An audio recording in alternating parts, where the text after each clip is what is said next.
In this video, we'll show you how to create stickers on an iPhone. If you find this helpful, please consider subscribing and liking the video. Stickers are a fun way to personalize your messages, so let's get started.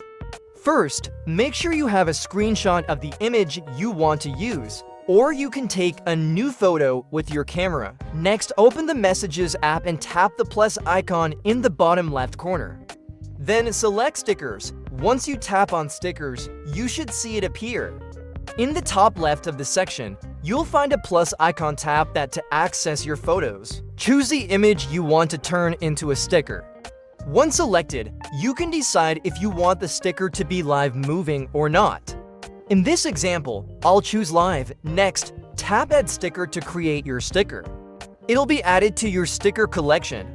To send it, simply tap on the sticker and hit send. It's that easy.